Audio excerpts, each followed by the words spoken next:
Let's go.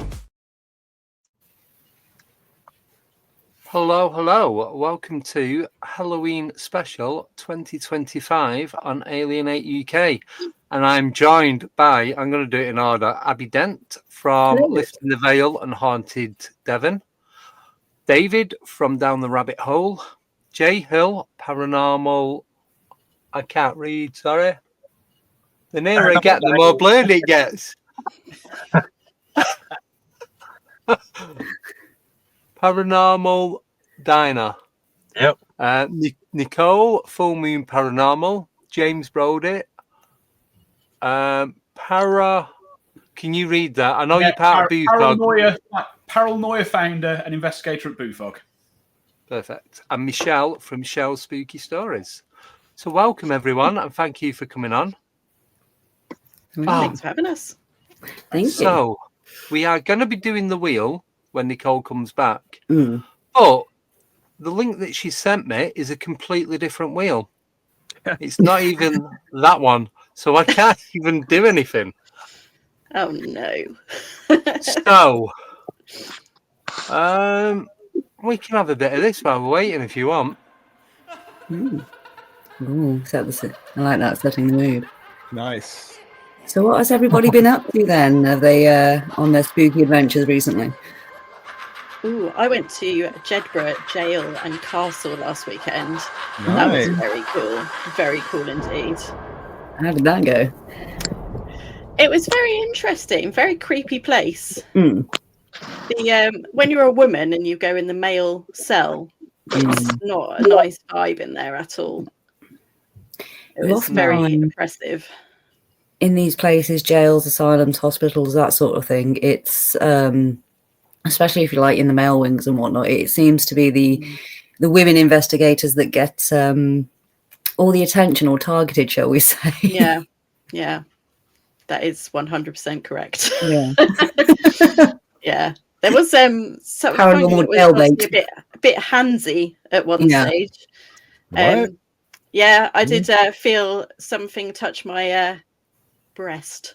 And I was like, none of that. No. Not happening. We have boo boundaries. Yeah. I was like, I do not consent. No, seriously, no. It was a bit creepy. Yeah, but you can't really report them to anyone, can you? No. Are you going to report them to? I don't know. Source, some divine thing bigger than devil, me. The devil himself. Yeah.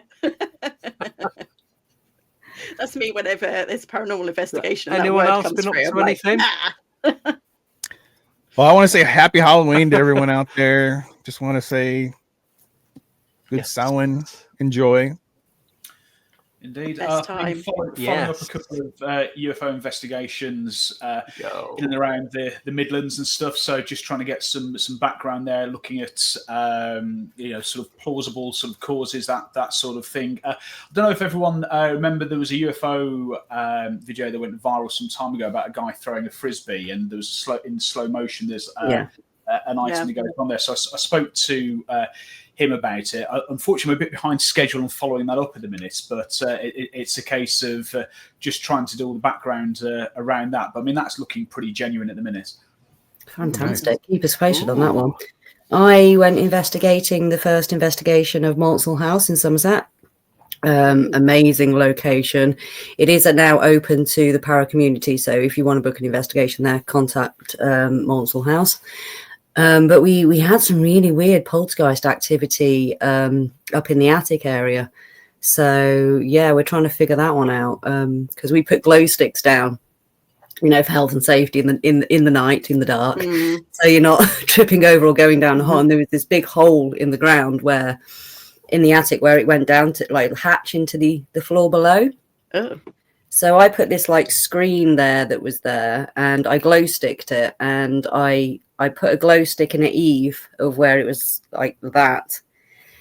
And it fell behind the screen, and it was way too far away for me to pick up. And I was just like, oh, do you know what? I'm going to get that at the end of the night. I'm just not.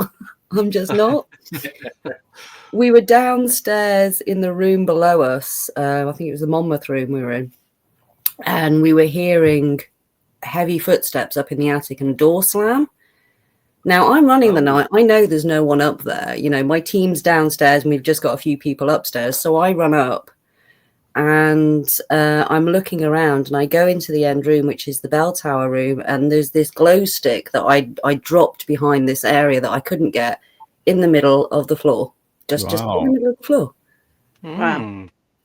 So, but unfortunately, no footage, no nothing like that. But HDers, they don't put glow sticks in the middle of the floor, and they generally tend to leave them where they lie because they are, health and safety. So, and I went into the room next to it, I rang the servant's bell, went downstairs to get a camera, audio recorder, that sort of thing, like, okay, we need to document this. When I came up, all the furniture or all the ornaments and that round this little bell had been moved and were skew with and all the rest of it. So definitely worth investigating. There's definitely something going on there. That's cool. That sounds very cool. Yes, definitely. Nicole, back. how was your investigation last night? Last night it was pretty good. We got a lot of activity from the building itself, in addition to the objects that we bought. Chuck the Haunted Clown doll. He's been known for causing a lot of negative events in his owners' lives. He found a new home, so we'll see how that goes. The person who purchased him was well aware of all the events he's associated with and still wanted to take him home. So we'll see if we get a call in a week, like, come pick this thing up. Well, then be associated with. I'd be worrying that you don't get a call, because then Andy, no. So it may be a coincidence and have nothing to do with him. But the person who had him before said that she was having a lot of illnesses, relationship problems, things would move, doors open and close, cabinets open and close. And then my team member Stephanie got it, and she had a couple people close to her pass away. She lost her hamster, she lost her keys, she lost her wallet. Just a lot of negative in a very short time. Yeah. I think it's definitely something to do with that doll. Yeah. It's not a coincidence, is it? I think I should put hands over the ears of mine just in case it gets any ideas. Don't even try it. Well, yeah, this one better not either. Jay, have you been up to anything? Not really. I've been basically doing my my show. I've been a guest on a couple other people's shows, but I've got a really good guest, Adam Began from Historically Haunted Vlogcast, Monday. I've been working on trying to do a live show for Halloween, and I was trying to get into where I started out my podcast was in a haunted hotel that I did for a year, and I'm still working on that. I might be able to do that. There's a couple other people that are doing some shows there. So yeah, I'm hoping to be able to get back in this hotel and do a live for Halloween, and because I've had in the past when I did interviews, I've had actual activity on my lives. So yeah, it's something that I've been wanting to do. You can find all that on my Studio 6 media page. Oh, fantastic. So yeah, the guest I'm having on Monday, Adam, he was like my third guest that year, and I was doing that interview at the hotel, and I was asking him some questions, and I had some cat toys behind me and a like a crystal dish, and just so the camera could see it, and was asking him some questions about his favorite places to investigate or what was on his bucket list. And he had mentioned the Lizzie Borden house, Yes. and immediately after he said that, those cat toys went off and lit up. And Wow. yeah, so it was just kind of, so we did a little bit of a question yes and no thing with that. And yeah, I've had other things on live, like noises and voices and stuff like that. So yeah, it's pretty cool. I mean, I missed that place, but they were remodeling, so they really didn't have any room for me. But I was blessed enough to be able to do a lot of my interviews. I investigated that hotel a couple different times. I've had some great evidence from there, some great EVPs. And so, yeah, that's probably one of my go-to Halloween places. So Awesome. Cool. I really love the live format because you get to see everything going on in an investigation, not just the highlights. Yes. Right. Yeah. Right. And at that time, I was the only person that was doing that. I mean, this was probably 5 years ago.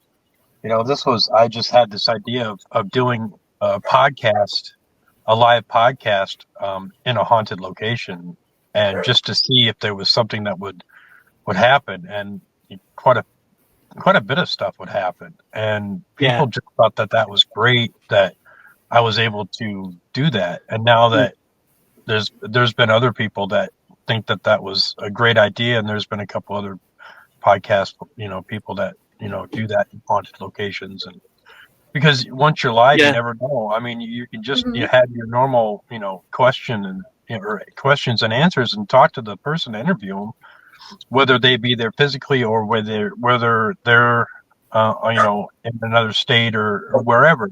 And yeah, so we've had some great success with that. So I try to, when I do an investigation, I want to be able to do an interview or talk to the person. You know what I mean? And then, I've had other places where I've done an actual investigation where I did an interview beforehand and, had some activity and this and that. So yeah, it's been a good success story for that. Yeah. I probably started about the same time as you. My idea was to go out, investigate, film it live. So literally from me leaving the house, getting to where I was going, doing the investigation, then coming back, just to prove that there's no editing involved. Whether we got anything or not, it's a bonus. But I did that for about 18 months, 2 years. It probably worked out every week for like 18 months, every weekend, at least once. And then it was just, I just got bored of it, to be honest with you. I still have a lot of shows that I do. You know what I mean? I enjoy it, but yeah, there's been times where there's been, shows that I've done that it just wasn't, it kind of run its course. You know what I mean? Yeah, that's what it felt. Yeah, I think I'd overkilled it. So, right. David? Yes, sir. What have you been up to? So, I run down the rabbit hole on Instagram and Facebook and all that stuff, and with all the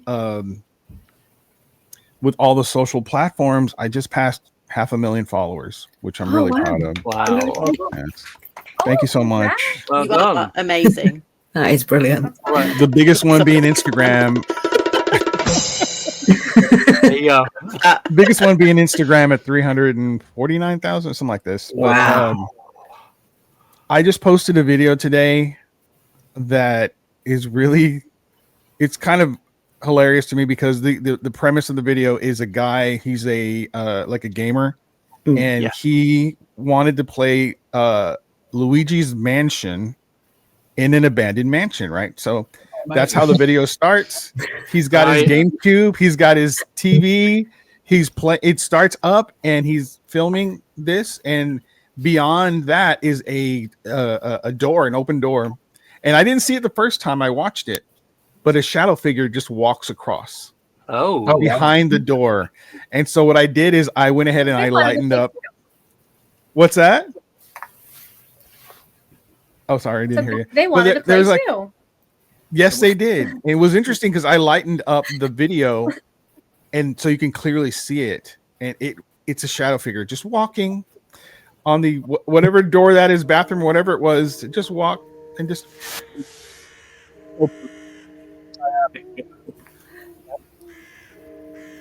I like that noise. Fire. So, do people send these clips into you, or do you have to find them? I get a lot of people sending me clips. I get a lot of that, which is great. I love that. But I generally hunt for it. I go searching in the morning, and I will post every single day. And that's the secret. If you want to build up your stuff, you have to do it every day. And I'm lucky because it's my passion. I love looking at this stuff. I love what you guys do, and the evidence you capture is great. I'm just barely starting out doing that, where I'm going to places. There's a haunted museum here in San Antonio, the Haunted Dollhouse Museum in San Antonio. Went and did that. That was interesting. I did the what is it called? The Victoria's Black Swan Inn is a great one. I actually did one there. That was really fun. But yeah, I'm trying to find a group maybe here in San Antonio where I can do more of that. I would really like to do that. Start one. Yeah. Start your own. Yeah, I'm sure. Yeah, but with you having that many followers, you're gonna get a lot of. Oh yeah. Yeah. A lot of the other side. Yeah. Yeah, that's true. I've been Maybe join one. I've been invited to the Clown Motel. I think it's in Nevada. Oh yeah, that's a good one. I've seen that. Yeah. They send me emails like every year, to go out there and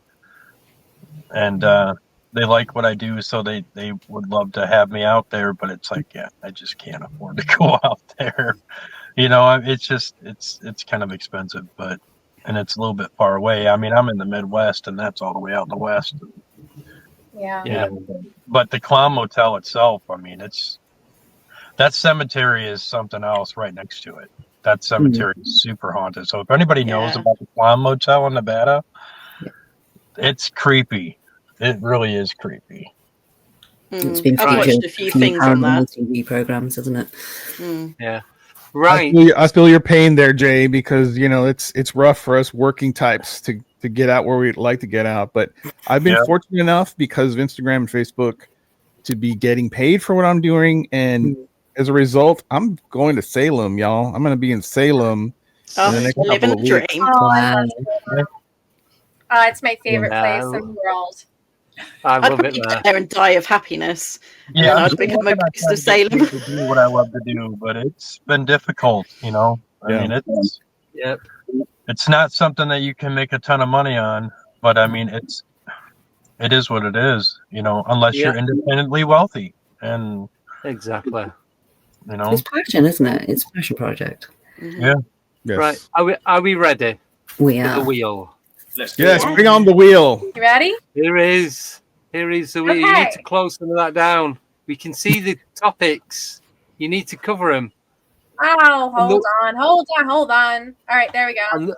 Luckily, ready. No warning. There you go. The wheel that you sent me was different to that. The wheel of death. Ooh. So, are we ready? Are you going to spin it? Looks like it's spinning already. Let's go. Yeah. I'm spinning it. So impatient. That's the most laggy spin I've ever seen. I know. I was thinking that. Scariest experience. Ooh. Wow. I have a good one here for you. So it's a case of experience. Who wants to start? Yeah, if you don't mind, I've got a really good one here for you. So my wife was heavily pregnant at the time with our first child, and we were in our front room of the house, and what happened was it started to go very, very cold around me to the extent that you could actually see your breath, and obviously I had some equipment with me at the time, so I was like looking for different sort of things. But wherever my wife was, it was completely normal. But wherever I was, you could just see my breath. And we went around the whole sort of room looking. And then I sat down next to my wife, and in the corner of the room, a small white light appeared, and it got bigger to about that sort of size. But then it just kind of zapped out, and the whole room, basically, to the sort of atmosphere just changed, and anything with a battery had its power drained. So that was laptops, cameras, phones. All of it was gone. Now that's not the scary bit. The scary bit is I was speaking to a couple of friends at the time, and they said, well, something to make that much effort to get into the atmosphere is often associated with a warning. Is your wife okay? Because she was very heavily pregnant at the time, and I basically said, yeah, I believe so. But then 2 days later, New Year's Eve, basically, a long story short, we had to rush to hospital. Emergency cesarean, very, very nearly lost my wife and my daughter because it turned out it was a detached placenta. And so they were both in hospital for like a month and a half. I mean, obviously they're all fine now, but it's one of those things that it's a case of, was it a warning?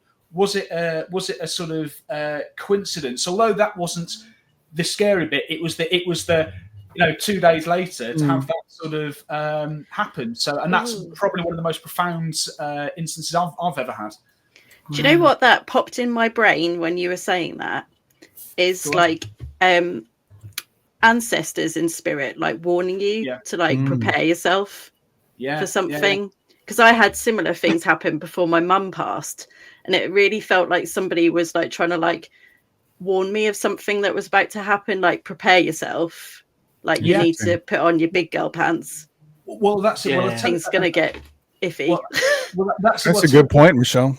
Yeah, when we came back to the house, it was about the second night in. My daughter was in the nursery, and for some unknown reason, I opened the door, and there was a small orb there, and it basically went down the corridor to outside the nursery, as if you're basically waiting for you to open the door.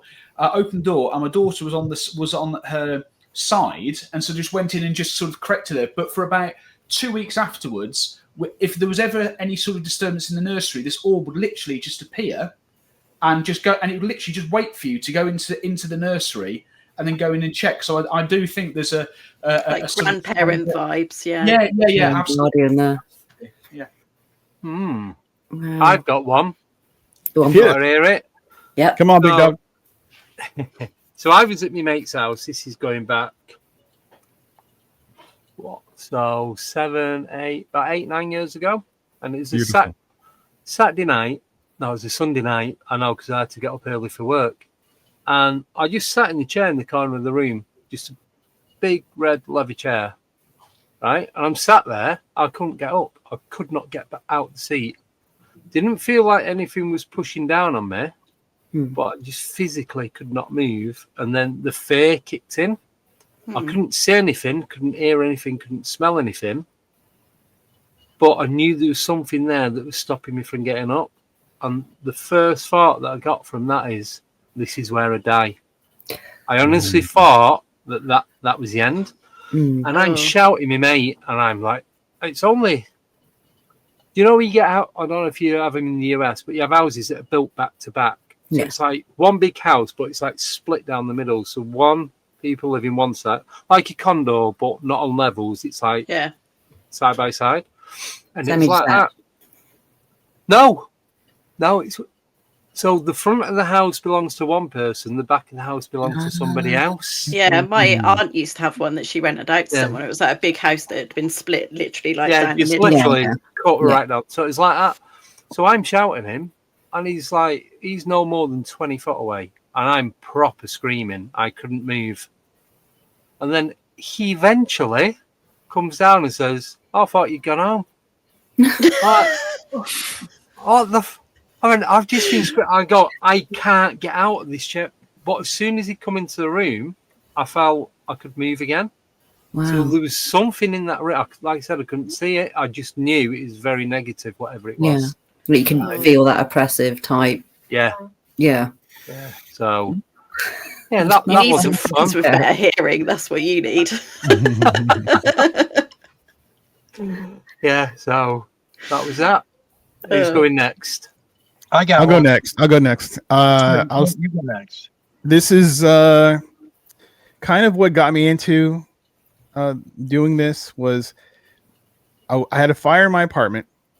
It was actually above my apartment. It was an apartment above mine. I had to leave. I couldn't stay there. My sister invited me to stay at her place. It's an old home. I was in the guest bedroom. It was just me and my dog. I was asleep. I was on my right side, and I thought it was my sister grabbing my left shoulder and waking me up. And she's a small person. She's like 5 feet. She's really small, and so I figured it was her because the hand was small, right? It was like it had to be her. So I'm waking up thinking, what the hell now? Is there another fire? And I look for her to be there, but she's not there. There's no one there, and I can still feel it moving. And I look up to the door, and I notice it's closed and locked, and I was instantly awake. And then I heard it walk around the bed behind me, and I couldn't believe what I was listening to, but then it giggled. It was a little child giggling. Yeah. Freaked me out. I covered myself with the blanket. You know, that was the first thing I thought of, was like, you know, protection, right? It's fine. It walked back around to face me again. I could hear it walking, and so I thought, well, this is the only chance I'm going to get to see a ghost, so I'm going to look. But there was nothing there. And it was just the most terrifying experience. You know, the next morning I told my sister something happened. I don't know what the hell, you know. She goes, "Oh, so you experienced it too?" And I was so pissed that she didn't tell me about it. Just come round, stay in the haunted room. It's fine. Yeah. Is it something that people experienced regularly in that place? Yes, as a matter of fact, you know, there were my nephew was 3 or 4 at the time, and he had an imaginary friend because my sister would catch him talking to something, but there was nothing there. So she figured it's natural, it's an imaginary friend. But then later on, this imaginary friend started to terrify him to the point where he would run out of the room screaming his head off. Terrified. He was traumatized by this. Yeah. So yeah, there's something in that house. She doesn't live there anymore, but there's something going on in that house, and I would love to go back and investigate it. Yes. Have a contact the new owners, see if they're getting anything cool. Right. Exactly. Yeah.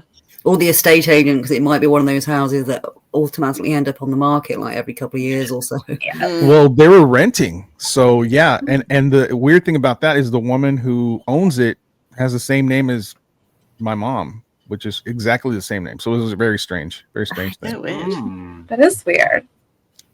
Okay, I got one. Okay. Go, Jay. Okay, so I worked in it was an old, well, it's a country club. It's a private country club. And I was working there as a cook, and I kind of knew a little bit of the history of it. I actually was contacted a few years ago by, when I had a team, my researcher said, you know, this lady was telling me about this place and that we should investigate it. And I said, well, try to, you know, make it happen. And I remote viewed it, and I was standing there in this dining room, and I saw this figure in the corner, and I was like, okay. So we could never get a hold of him. Well, a couple years later, I ended up getting a job there, not realizing that was the building. And after my interview, I was standing right where I had remote viewed it 3 years prior. And I was like, oh, okay. So I knew that there was something there. So anyways, I was working there and cooking, and there's been times where I was in that kitchen by myself, and I had heard some stories that people were talking about. One of the girls that worked there as a sous chef, she was by herself one early morning, and she heard somebody run down the stairs that go up to the upstairs offices, and she was waiting for somebody to come down, and she didn't see anybody. So she went up. She was like, you know, saying, you know, is somebody up here? And there was nobody there. Well, I was by myself one morning, and I was prepping food or doing whatever, and I kept seeing a shadow like person or somebody on the other line by the grill, and would walk down, and it just kind of caught it by the, you know, side of my eye, and I'm like, and I thought somebody was in there, and I was like, hello, somebody in here? And I just dismissed it because I've experienced that before, and I'm like, okay, whatever. And so fast forward to dinner, we were kind of busy, and I was standing on my side by the grill, and there was a few people in there, but we were making some new dishes, and somebody put up a dish, and it was like a new dish, and people are like, hey, that looks pretty good, and this and that. And I said, yeah, it does. And then I heard this right in front of me, like the person was standing in front of me on the other side of the expo line, and said, oh, wow, that looks awesome, or it looks fantastic, or something like that. And I was like, who just said that? And I was like, the direction, it was like the person would have been standing across the countertop, was like inches from me. I could like almost feel their breath in my face. And I was like, and I heard it clear as day, and it was right at me. And then I walked around to look to see if somebody was down this small hallway, and there was nobody there. And I was like, oh, okay, well, that's weird. And so fast forward to other people experiencing that. There was a server there that evidently the spirit that was there was an older gentleman that used to play golf there from the 80s. And I could always, remotely see him. Sometimes he had like a pink shirt, pink shorts. I mean, he was like, looked like he was from the 80s. And he'd love to mess with the servers. And he would, one day they were putting up chairs and, putting up tables or whatnot. And one of the servers came in and found a pyramid of chairs on top of the table. Nice. Yeah. Cool. And so they were freaked out about that. So my experiences there, I had constantly had seen a bunch of different shadow people, and I was actually in the walk-in, the cooler, and what sounded like somebody standing behind me screaming at me, but it was like, how like if you hear somebody from far away like yelling at somebody, but you can barely hear it. That's what I thought it was, and I thought it was outside or whatever, because there's a small kids playground by the golf course. Well, it was early in the morning again, and I walked out there, and there's nobody there, and there's no way that I could hear through that thick wall of that walk-in. And I heard this like clear as day. And wow. And I was like, okay, that was weird. And somebody else had heard it too, but kind of dismissed it. I had been touched several times. I think I belched in the kitchen, and I heard a voice say, "Did he just belch?" And I was like, oh wow. Yeah, that was me. And the girl that was standing there was like, who are you talking to? And I'm like, you didn't hear that? She's like, no. And I'm like, oh, I heard it clear as day. So yeah, so there was a lot of different things that had happened, when I was there, especially by myself. And, people walk in, and I would hear people, there's people from like downstairs. I thought somebody was downstairs and by the bar area. And there was one lady that actually was cleaning there, and they have these, it's a Native American place too. I mean, the land is Potawatomi land. And so they had this big, huge gown where it has like feathers, and it's like a headdress type thing. And she was walking by one of the rooms that downstairs by the bar, and it sounded like wings flapping. And she said the best thing that she said, and she didn't really speak English, but she was like trying to describe it. It reminded her of a phoenix. And I was like, oh, wow. So yeah, those have been some kind of scary moments, but really not too scary, but just super interesting. And like I said, the voice in my face was like I would say inches from my face, and I heard it clear as day, and I was like, wow, okay, that's a first. That freaked you out. Wow. So, yeah. Abbie, Nicole, and Michelle. Ooh. Who's going to go first?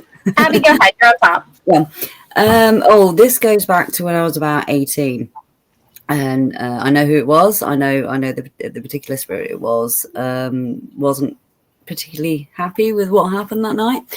I was home alone. I was 18. I was doing A-levels, and so I was upstairs in my room. I had my music on. My mom and her partner were out on a date. They had gone out for a nice meal, and I start hearing this boom, boom, boom, and I'm like, oh, someone at the door. So I go downstairs, open the door. There's no one there, and then I hear the exact same bang, bang, bang coming from my room upstairs. I'm like, okay. So I go upstairs and I'm looking around, looking in my mom's room. There's nothing there. Go in the bathroom. It's only like a little 2-bedroom house. And again, bang, bang, bang coming from downstairs. So I go back downstairs. I have a look in the lounge. I have a look in the kitchen. I go outside, go in the garden, nothing. And everywhere I wasn't, this banging was like on the other level. So it was just constantly going on. And I mean, I said I was 18 at the time. I'd had experiences. I'd been into the paranormal, but I wasn't investigating back then. This went on for about an hour.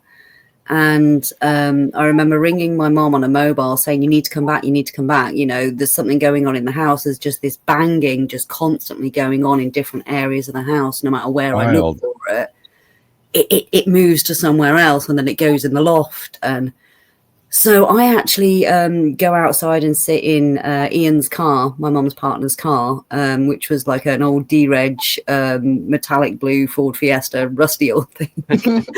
So I'm sitting there, freezing, scared, not wanting to go back inside, waiting for my parents to come home in a taxi. When they get home, this banging is still going on. Now, Ian's an engineer, so he went into the loft, he checked the water tank, he went everywhere, and he couldn't find out where it had come from. And my mom just then suddenly twigged and went, shit. And I was like, what? He went, Ian proposed to me tonight. I was like, no. And he said, oh, do you want to get married? As a suggestion.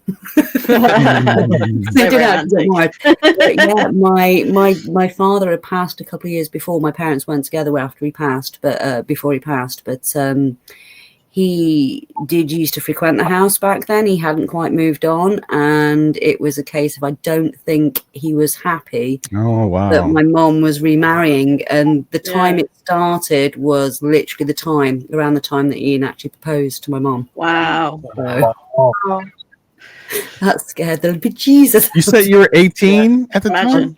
Yeah, I was 18 at the time, yeah. So like 10, 15 years ago, right? More like 25. So thank you, David. Thank you. Nothing. No. Why I want to know, did they get married? They did, yes. They got married September 15th, 2001. Did the banging stop eventually? Pardon? Did the banging stop? It never did it again. My dad stuck around, and he still does stick around every so often. If Ian upsets my mom, and he's like, he'll go to bed in a mood or something, he'll actually shake the bed. So he's very protective of us girls. So yeah, if we're ever upset, he does come back. Well, that's a good thing then. Yeah.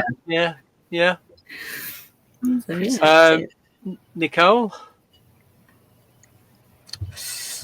So it's hard because I don't really consider any of my experiences very scary for me personally, but a situation that I was in where everybody else was very scared was when we were investigating an old trolley station, and we were sitting quietly. We were in this room where they called us in because the person who works there had a vast personality change from when they moved into this building and moved the company there.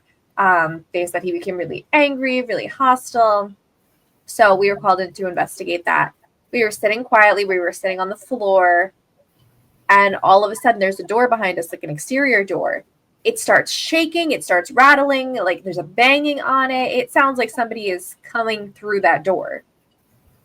And of course, I was going to open it. And my team's all like, do not open that door. So we go around and we look out the windows. We're trying to see if there's any cars in the parking lot, anybody on foot that might be nearby. And there was nobody out there. Creepy. Weird. Yes. I'm always like I have. I'd go with you. Open the door. I have it as part of our library presentation because we were recording it. No. And they're all yelling at me. They're like, don't open it. I'm like, I wasn't going to open it. There with a hand on the handle. Like, I'm not. It's not me. Yeah. Oops. I'd be the first out there, same as you. Be like, what is that? Yeah. I just like if it's a person, I'd rather know. Pretend to fall, grab the handle, and use it to leave yourself back up, or to open the door. There you go. Job done. It was an accident. Oh. Yeah. There's a lot of crazy things about that location. The flashlight moved on its own, and we heard footsteps. So that was a really active place. Wow. Cool. Michelle. America. I don't really get scared. I'm a bit weird. No, I haven't. Well, I haven't had anything that's kind of. Yeah. I haven't had anything that's particularly scared me that much at the moment. I'd be impressed if it did. I think it's because I've seen spirits for so long that it's just like second nature. Right. Right. I can tell you of like a weird experience that happened to me that I still can't particularly get my head around. And this happened recently. I went to Whitby with my best friend for our kind of 40th birthday celebration thing.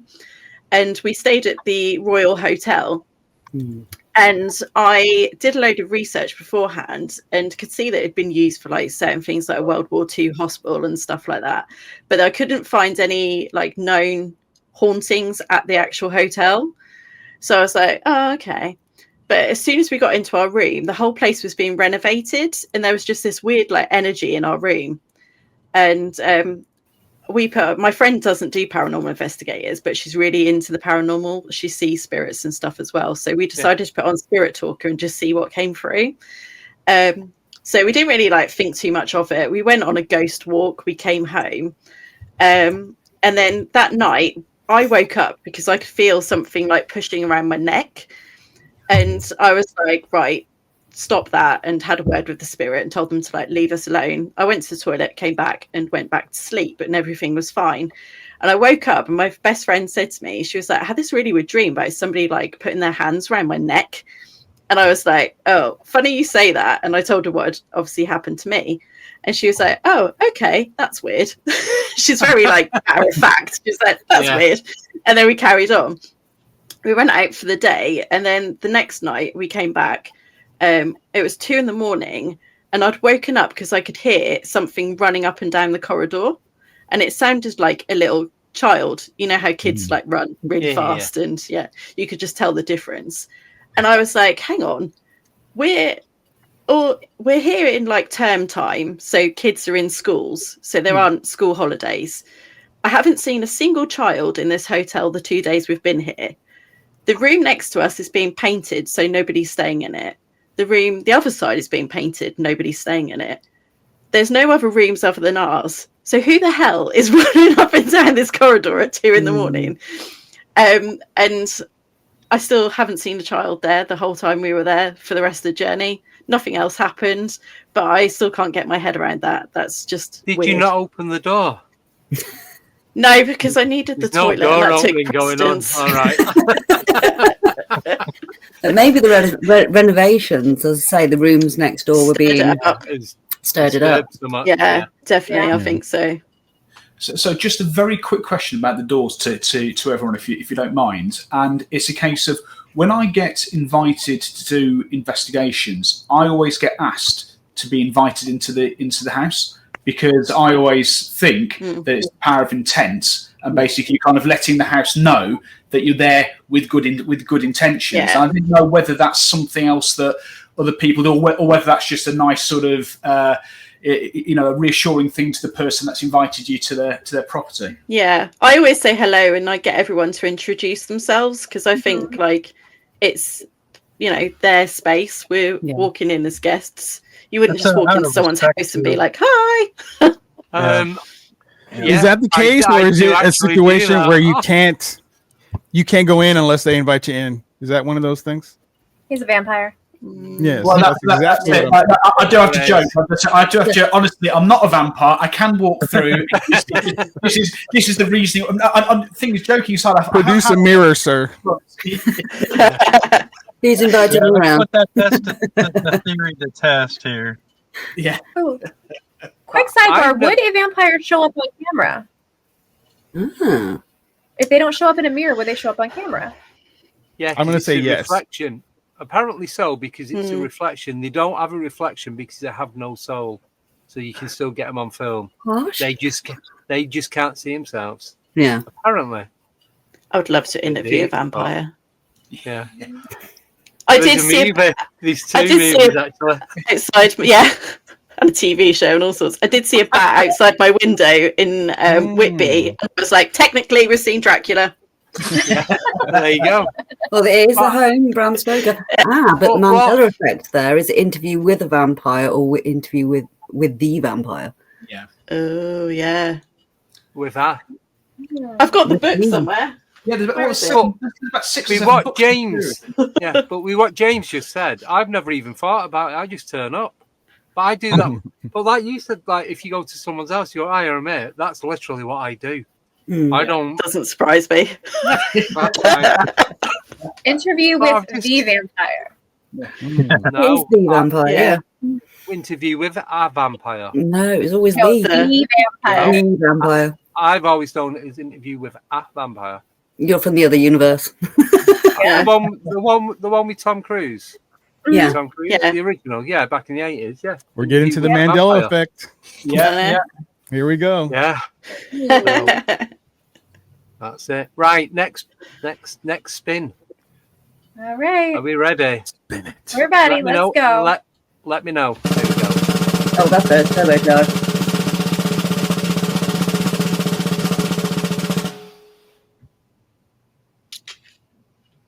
Yeah. Oh, good Lord. Oh. Juicy one. Amen. Everybody's favorite Halloween topic. I'm gonna have to pass. I'm gonna have to pass on this one because I don't really have anything. Think I'm gonna pass on this one too. It's just not my thing. It's just not my thing. thing. I have is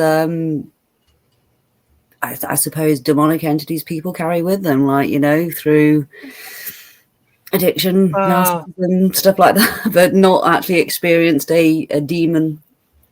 Yeah, it's like a. Yeah, I haven't either. I don't think it's as common as people think it is. I think vampire, energy vampire, energy vampires. Yeah, yeah. That's the only thing I can usually get from this, but I don't have the percentage that people would actually experience that is so low. Yet it's overused so much on YouTube. Every other group is like pushing that, and it's kind of.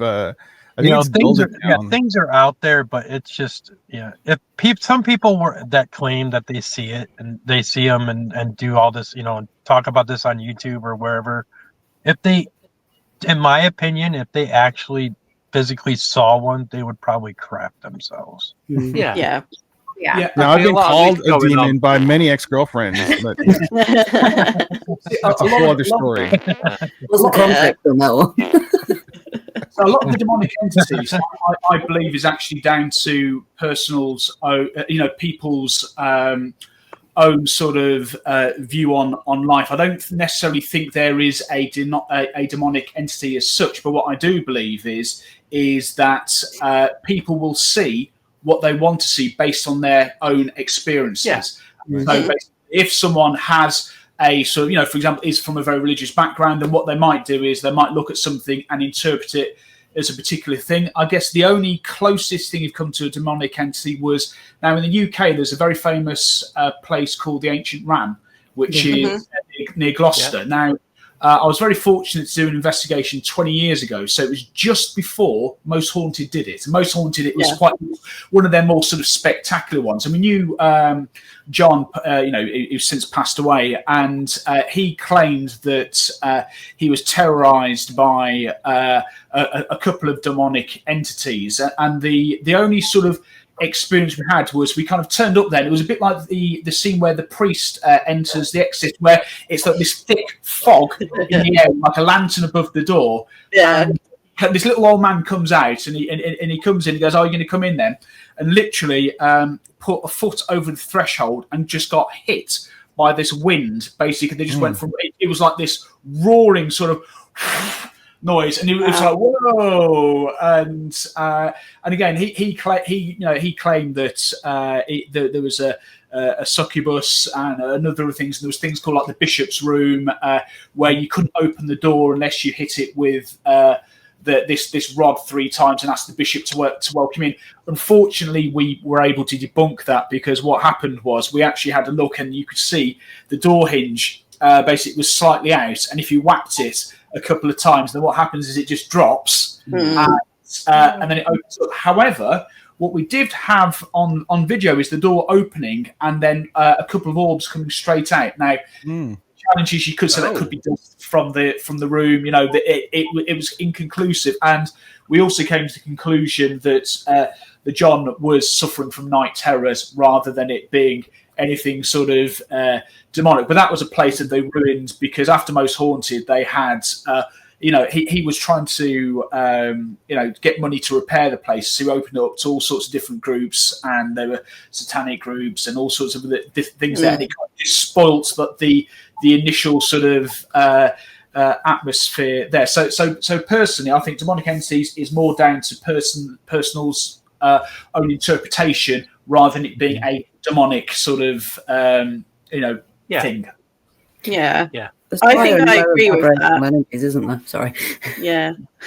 I'm being like with mediums, I've worked with mediums that are always saying like, oh, this is demonic or whatever. But the way I see it is like you work with the energy that you're aligned to. So I'm quite a light energy, so I don't see anything.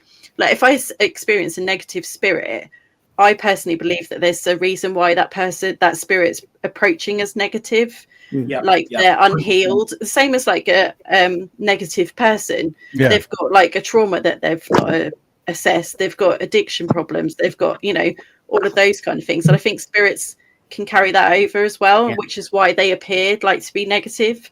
I also think that if I was a spirit and people kept turning up at my house, I'd start acting a bit like demonic to try and get them out and be like, yeah, I'm a demon, go away. Leave me alone.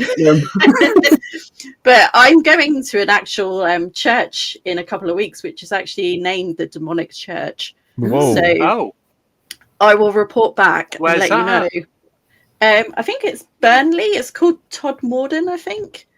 Todd Morden, okay. Todd Morden. I used to live near there. Yeah. It's the demonic church there, apparently. Todd Morden is like between Burnley and Manchester. It's like going out towards Whitworth and Rochdale. Yeah, I used to live down the road, a place called Bacup. Don't ever live there. It's a shithole. But anyway, it is awful. We had a private. So no, sorry. Go ahead. So we had a private case that we did where there was just a really, really nasty spirit. He murdered someone. Actually, a whole family. It was like a murder-suicide situation, and he was pretending to be a demon to scare this person in the house. So we were there. We were smelling sulfur. We had the word demon coming through on all of our devices. All of those classic, things that you would look for a demonic haunting, I guess you would say. But it came out that it was just this man spirit trying to scare the crap out of his brother-in-law. Wow. Yeah. That's just like what Michelle said. There's good and bad people, right? And then in the afterlife, they don't change. If they're bad, they're going to come across like that. So that makes total sense. I do have a story, Mr. DeCodes or Dr. DeCodes, that is kind of related to this. And this is back 2004, 2005. I was married at the time. So that's kind of scary, but no longer married now. Me and my wife were having dinner, and it's just kind of like an upscale restaurant here in San Antonio. And it was filled. It was indoors. It was filled. There was a couple, I would say about 2 tables directly across from me. and they had their son with them. He had to be, I would say, about 10, 11, something like this. And he's facing me. So I'm enjoying my meal. My ex-wife is enjoying her meal. And I catch the glimpse of this kid staring at me. He's staring at me and his eyes are wide. He has stopped eating or whatever. And then, there's a lot of the plates clanking and a lot of talking. There's all this stuff going on. He starts to do this to me. And he's mouthing something. He's pointing directly at me and he's mouthing something. And what? I'm like, really? I don't know what's going on. But I can hear him a little bit because he keeps getting louder. And the louder he gets, I'm catching what he's saying. He's pointing at me very viciously and he's saying, "It's the devil! It's the devil!" And at this point, people are starting to notice, right? And so the clanking and the talking is dying down and he's getting louder and he's getting louder. His parents are in full panic. They're grabbing him. They're picking him up. The dad is paying. He's throwing money down on the table. They're dragging him out. He's not walking. They're dragging him out while he's pointing at me and going out the door screaming, "It's the devil!" So the weird part about that, he's gone out the door and you can still hear him saying it. And I looked around and everyone in the restaurant was staring at me as if I was the actual devil. That's not some good attention. Wow. Man, it was terrifying. I feel bad for the kid. I think he was mental. I don't know if he had he probably had schizophrenia or something like that. Where maybe he was possessed and trying to pass the buck to somebody else. Be like, I haven't got a problem. It's that guy over there. Either that or I've seen a program or something, and the guy kind of like had the same sort of facial features, and he'd watch like a horror film where he shouldn't have or something. Yeah. And I shouldn't have worn my horns. That's what I'm thinking. I should not. Dead giveaway that. There's all around the restaurant. You're like, the devil. Eat my steak with a pitchfork. Yes. Shall we spin again? Spin. Good to go again? Yeah, let's go. Here we go. Let me get the stuff ready. Go.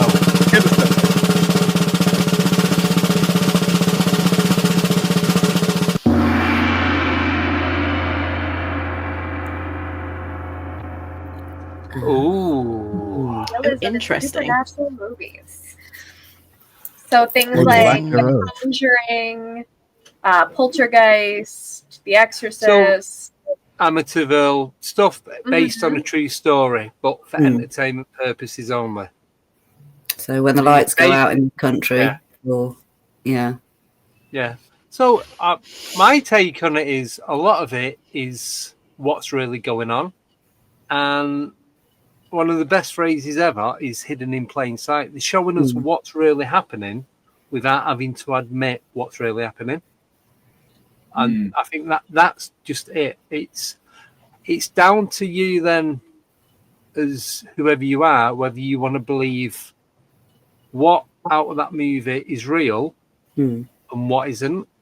But then if you take some of the stuff from that movie that isn't actually real and you start believing it, do you then start to manifest it? Because back to intent, you're creating that because it's your intention to believe that is a real thing.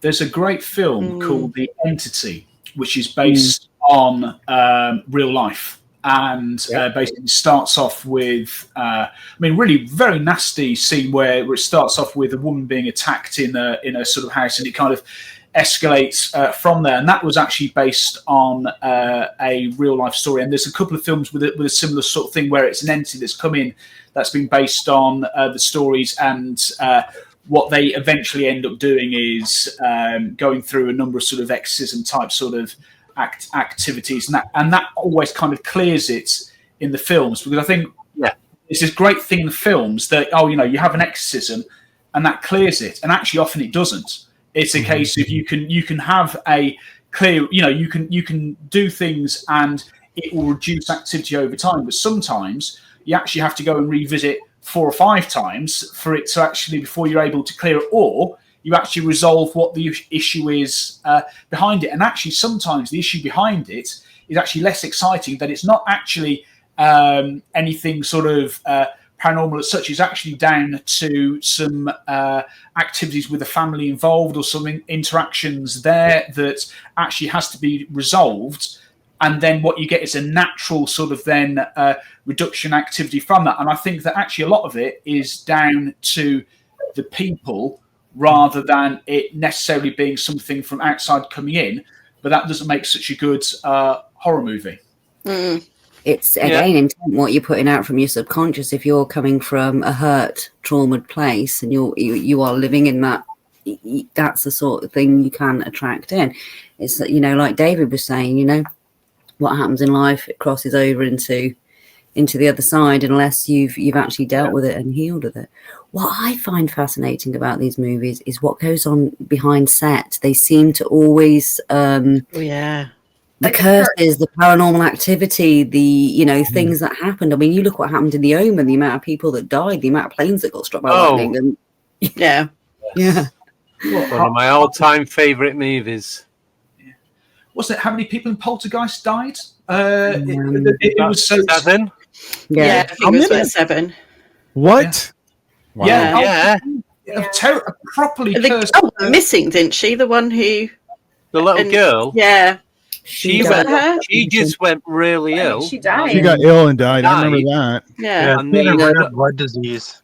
Yeah. Well, I thought that they didn't discover what it was that killed her. She didn't. It was like natural causes. Except wasn't there one from a film that went missing though? The sister, I think, committed suicide. I thought she was murdered. Was she murdered? Was it her boyfriend that murdered her? Murdered by boyfriend as it was about to come out in the cinemas.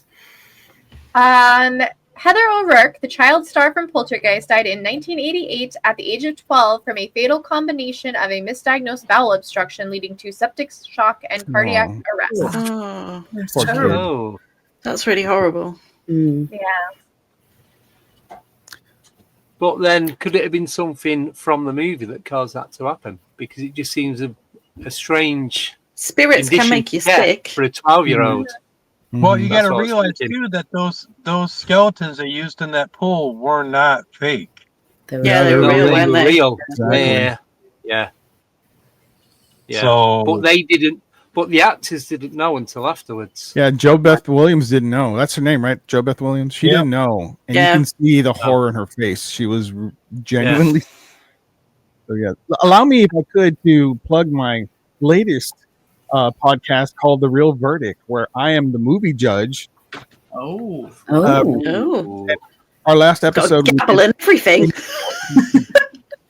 And The Conjuring 4, I was not a fan. It was kind of, in my opinion, it's kind of weak. They're pushing the haunting of the Smurls a little too much. It was over the top, and I don't know if you guys have seen that one yet, but I really liked the first Conjuring. I thought that was perfect. They did a great job in that first one. Yeah, but the fourth one, not so much. I think they played it down. You drag him out too much. When you've done 1 or 2, I think don't go do any more than that. I know we're going off subject, but Police Academy, I was literally Police Academy 27 or whatever it is. Yeah. It's like, there is only so many you can do. You've got to stop somewhere. Yeah. When Steve says enough is enough, that's it. The lad's going to hate me for this one, but Marvel? There's money to be made. That's the way they look at it. Take thy knife from thy heart. Oh, see, I do like the Marvel movies and I like DC, but they're digging up these characters now. And it's like, who the hell is that? That never existed. Yeah. It's like, who the hell is Squirrel Girl? Where did she come from? Yeah. Right. Yeah. I think probably some tree. Like bottom of the barrel superheroes now. I think once he got to Ant-Man and Wasp Girl or whatever, that was it. They needed to stop at that point. Absolutely. But they thought, no, we'll just... They couldn't use Bumblebee because that was already taken in another franchise. Think of as many animals as you can and we will create Avengers. Yeah.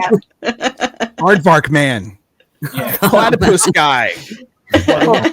was Blue Beetle, wasn't it? BC. They could have an all new take on Elephant Man. Imagine that. Yeah. Yeah. I think a remake of that movie would work. Yeah.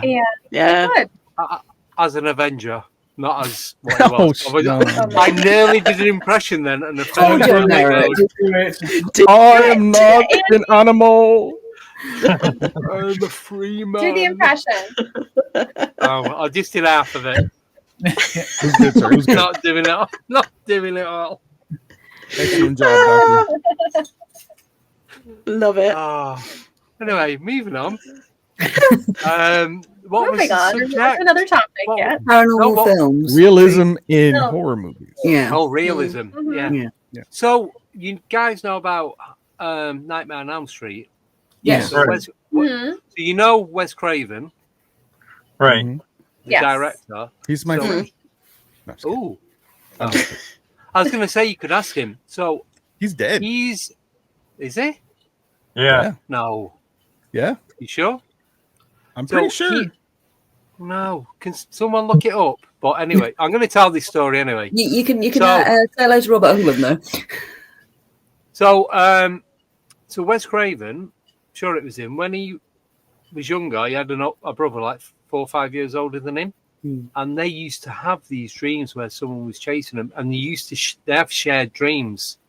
And I'm sure he said his brother pulled something out of his dream when he woke up. Oh wow! And this is where he got the idea for Freddy Krueger. But Freddy Krueger as well is based on a real person who used to like torture and kidnap kids and all that at a local school or something. Yeah. He was like one of the janitors or something. And then they actually threw him into a burner. I seen it August 30th, 2015. Died. Literally ruined Andy's Never questioned me, DeCodes. Never. Just kidding. Never questioned me. Ask his brother then. His brother's still alive. Probably.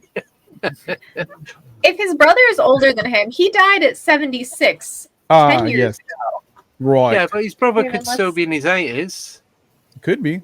Yeah, he could bloody be. likely. Paul Craven. Paul James Craven. He is alive. Let's get him on the show. Bring it on. Come on, David. No, wait. Sorry. One me, one you, sir. He died. He is dead. He's dead. Yeah. He's dead. Really? Get the fuck out of here. Get lost. What's your problem? Who's got the weak foot? Who's asking the questions? People. Get lost. What is your problem? I don't know. There you go. I don't know. So what paranormal film that's based on a true story has most resonated with each of you guys, and why? Good question. Good question. Good question. Well, I'm going to go with The Conjuring. I'm going to go with Nightmare on Elm Street because I used to watch it. My mate lived over the road. His mum used to work at a pub. So we'd go over to his house watching videos. It was literally 20 steps and you're there. So my mum was we was like 10, 11. So my mum was at home so she could check us. She could see through the door into their living room window so she could see that it was okay. I'd come back. If I had to go upstairs, I would run upstairs as fast as I could and run down even faster. I don't even think I'd touch the stairs.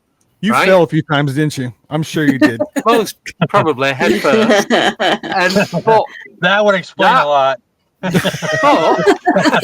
Oh, Jay from downtown, baby. That was nice. Nice one, Jay. You know what? I like to know the sound effect.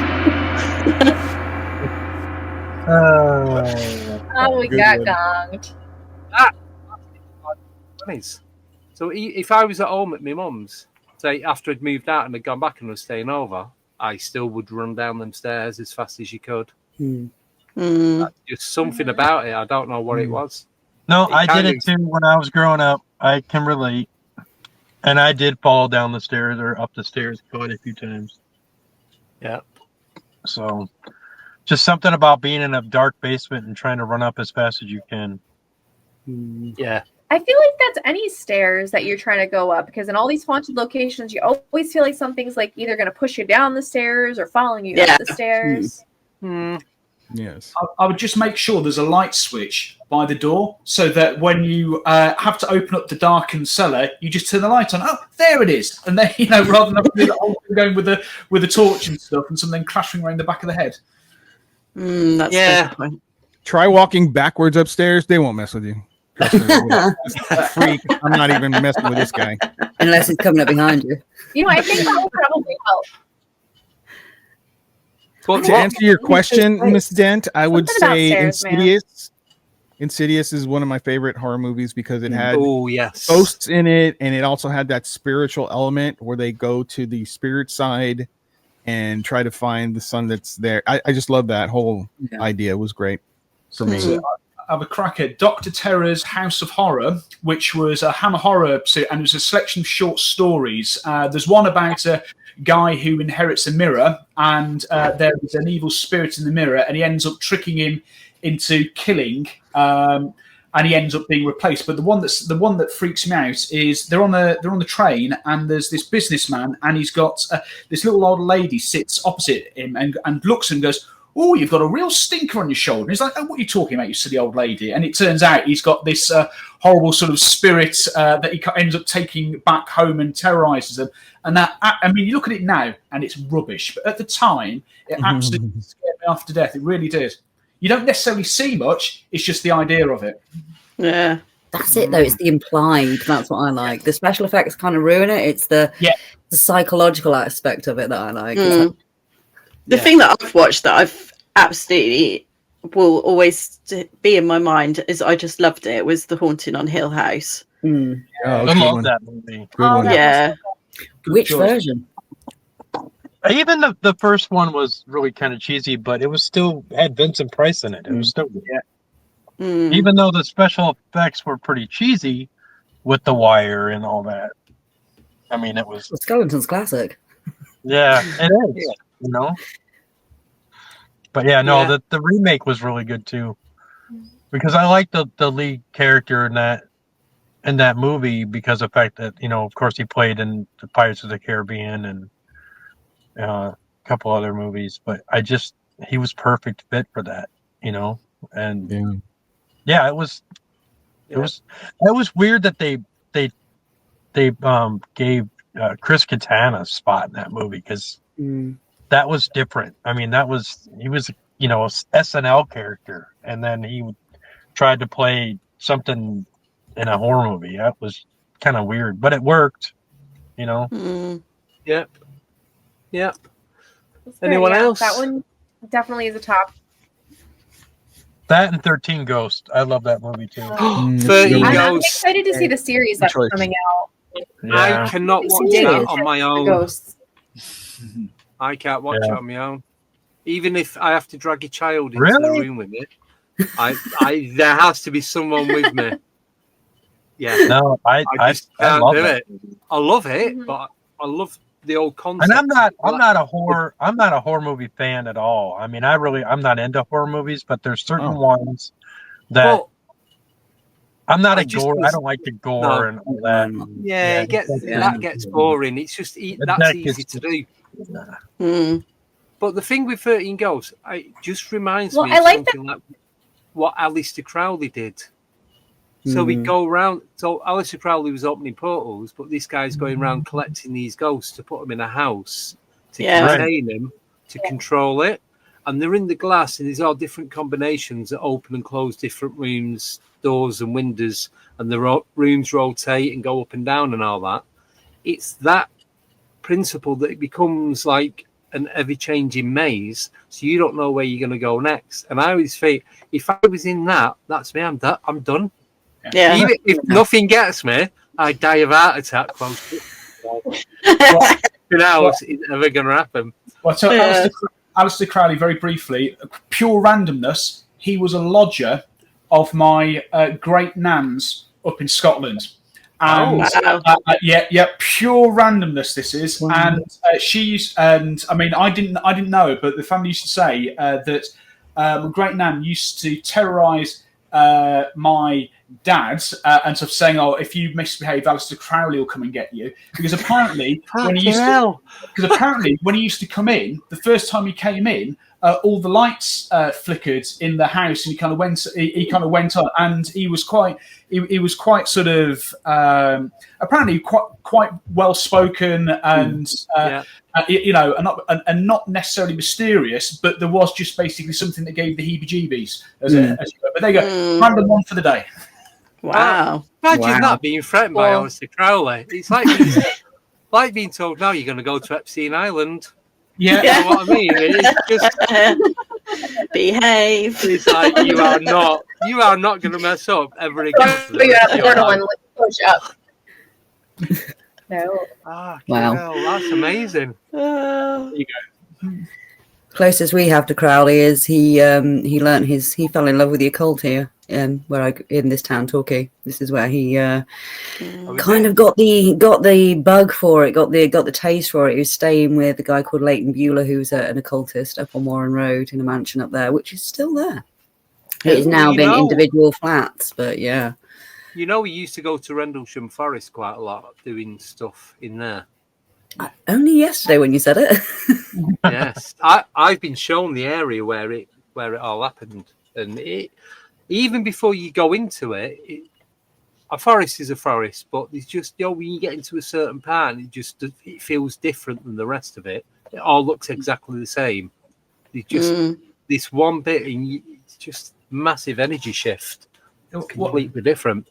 Because I saw a documentary about Crowley, and I don't know how true this is. I'm not an expert on it, but they basically said that actually, although he did some very shady stuff, what he was actually trying to do was to summon up a demonic entity of the right level, because he believed that if he was able to defeat him, then it would actually bring prosperity to humanity. And so, although it was the means to the end was not great, his actual what he was actually trying to do was something positive. And I think that was something that was overlooked. But then again, it's the same way as... No, actually, I was going to say something very inappropriate, and I'm not going to say it. I'm going to rewind that. I will get so slapped for saying it. But it was, the idea... All I'll say, he was on the very same lines as Rasputin as to his social events. Yes. Yeah. And he liked to play games, and I'm not talking dominoes or anything like that. Hunting parties. Yes. So he'd have been all right on Epstein Island, wouldn't he?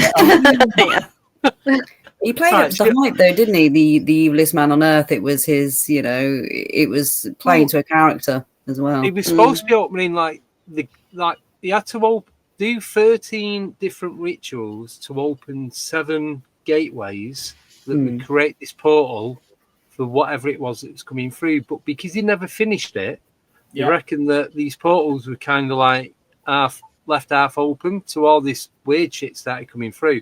And they reckon that one of them is the cause of Loch Ness Monster. Loch Ness.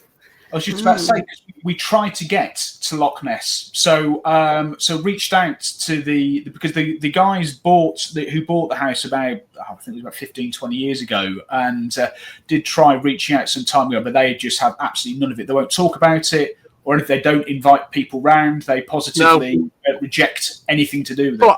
It's burnt down 3 times, hasn't it? Yeah. Well, not burnt down, but it's had a fire and what have you. David, anything to do with you? I'm sorry, about Aleister? He's cool. No, I'm saying about the house. It's burnt down a couple of times. Yeah, I think he was an opportunist. Honestly, that's my take on it. He just was like, he was against religion. He grew up in a circus, basically, and he was puzzled by the people in the circus that would do these kind of terrible things, and then on Sunday go to church and ask for forgiveness. And he was like, well, why are you asking for forgiveness when you can just do what you like to do? Don't don't go to religion. Kind of like, he's like an aristocrat, but without the background. So he's like a socialite sort of thing. Mm-hmm. He wanted to be a part of that. He was an opportunist. Yeah. Like he had really weird movie stars following him. Right. Yeah. Like, what's that girl's name from that movie? or the one who faked her way into like all these places and then got caught. Anna something, right? Anna. Anna Delvey. Anna Delvey, that's it. Yeah. Yep. And he has all this lore following him. I don't really believe too much on that, but who knows? He just had the confidence to pull it off. That's it. Well, he really wanted that lifestyle, though. Yeah. Oh, apparently he worked for the military intelligence and all the rest of it and the Secret Service during the war. So, wowzers. Oh. Well, he got everybody to believe that he was doing these things that he said he was doing. So that's the thing. Did he actually do any of this? Well, it's like had a great time. Yeah, it's got like a Ouija board behind me. Shall we ask? it's like when Uri Geller claimed that he knocked out the radar for the Israeli Air Force, and all that sort of stuff. And he was definitely had connections to CIA, but how much they used him or not that is very different things. I mean, if you look at the 50s and 60s, the US and Russia were very actively messing with the occult and stuff. There's footage. Gateway program. Maybe he just threw he threw a load of bent spoons at it. What do you reckon? Just catapulted them. Yeah, don't pee me off, otherwise your state banquet. You won't be able to eat your soup. You can eat it, but at an angle. Right, are we ready for the next one? Yes, on that note. Yeah, let's do it. Break it down. Ready. 3, 2, 1. I don't even remember what's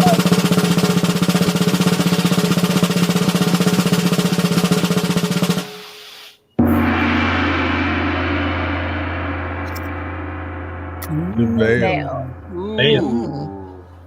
So, like the veil between worlds, how it's supposedly thinnest at Halloween. Do you think there's any validity to that? Do you think there is a veil between worlds? Do you think there's something separating it? I think there is. I think that it's just basically I don't know, with everybody thinking about Halloween and people that project that, you know what I mean, depending on who you are, the frequency, the frequency and everything. I think it's just people can project a lot of different things. And I think that there's the validity to that where, the connection with the living and the dead, I like the more you think about it, the more you project it, the more I just think that it's viable. You've got to look, it's worldwide, isn't it? Right. So you look at how many millions of people celebrate Halloween. Right. I mean, it's not just one day. I started like 6 months ago, whatever. But I do all year. Yeah, literally. And then Christmas comes in and messes it up for me. But it's still spooky. I mean, not to get religious or anything, but I mean, what happens when people do a prayer circle? That whole emotional statement where these, let's say 12 people get together and do a collective prayer circle or something like that. And it's, technically it's a spell chant. They're chanting spells. Right. You know what I mean? It's just manifestation. That's a coven. So specifically with the veil, I've actually been doing a lot of research on this with regards to, I'm trying to put a book together at the minute. And what the research behind this is actually looking at trying to put some science behind it. And so the science is if you go and look at soup string theory, what that basically says is that when you get down to the minutest particle possible, you have basically strings of energy that vibrate at different frequencies, and these vibrations is what actually creates matter. Yeah, and the quantum realm, yeah, that's it. And so it's all down, and as we all know, what Tesla said, if you want to understand the universe, you need to think about it in the terms of frequency, vibration, and energy. And so a lot of what I've looked at is that. So, for example, really very quick example is that our eyesight, the light, basically travels at a particular frequency. And so our eyes receive it. So that means that our eyes are attached to a particular frequency of light, which also limits what we're actually able to see. So there's a far wider world around us that we are actually limited at what we can see because of the mechanism that we're using. So if you look at people like, well, if you look at things like biocentrism, what that does is that says that the human brain doesn't actually see anything. It actually sees through the eyes. So what it's actually doing is creating reality. Your own brain is what creates your version of reality around you, basically. But it's a case of frequency is what is the mechanism that basically shows how we connect with things, because what we're trying to do is we have, so I'm jumping around a bit, so essentially we've got two levels of consciousness. We've got our own independent consciousness, which is through subjective experience. I think I can see my fingers, I think therefore I am. But there is also a universal consciousness as well. Now, this has been proven that there's a guy called Tonali who's an Italian mathematician, and what he did is he came up with something called the phi scale. What the phi scale is a measure of consciousness. And what this says is that the very top at the minute, the human brain is at the top of that level, but as you go down, you go things like from dogs, then down to worms, then down to a subatomic level. A subatomic level, you come up with a score that's less than 1, but more importantly, it's not 0. And what it's suggesting is that there is a level of consciousness and interconnectivity within the universe. And what we have is we have our own sort of consciousness that we're essentially uploading to that universal consciousness. And I'll try and keep this brief as possible. And so what I believe is that how we have developed, how humanity has developed is that we our subconsciousness sits above our brain, and what we're constantly doing is we're collecting that sort of information. Now, if there is non-human intelligence, then it's a case of maybe they have developed in a way where they are able to interact with consciousness and frequency at a greater level than ourselves. And the reason, but in doing that, in being closer to that universal consciousness, what they've actually lost is some of that subjective experience consciousness. And that's why we're still of interest, because we have developed to that state where we're able to access that higher level of information. We're still at that lower level. And I think a lot of that interest is in that maybe they've gone too far that way and actually need to come back in to be able to understand, and experience what it is to live almost. Again, it's fascinating. Just fascinating. Yeah. If I can summarize, reality isn't real. Yeah. Pretty much. Right. We created around us. Reality is what you make it. It is. And it's from what your subconscious, not your actual conscious mind. That's what your reality, and most people's subconscious behavior, triggers, childhood, whatever, they don't even know they're operating from it. So could subconscious be the soul or the spirit? I think that's a higher conscious. Wow. Yeah, I think higher conscious, Yeah, subconscious is your sleep. Early years programming, basically. Yeah. But what if my reality is different to yours? So we think, but it can be, and it is. Yeah, but what I'm getting at is, so our realities are different. So the way I see, like I'm looking at the computer monitor now, or my phone, or tripod, or whatever, the way I see it could be completely different to how you see it. Like your color red could be my color green, or your color yellow. Yes, and this is the difference between the two forms of consciousness. So what happens is we all have access to the universal consciousness. However, it is our individual consciousness which basically dictates how we see it and how we do it. So you're actually seeing the same thing, but what you're doing is you're individually interpreting it. So you get your own version of the same thing, which is why you can have two people in the room see the same thing but interpret it completely differently. Right. Yeah. I love that. I actually what said level this you're at as well in your own alignment and development. Yeah. I said this to another medium on investigation. She called me over to see whether I could see what she was seeing. And I said, I can't see anything. I can't pick up on anything, but that doesn't mean that that's not there. Exactly. It's just you're tapped into a different level than I am. Different frequency. Yep. I love it.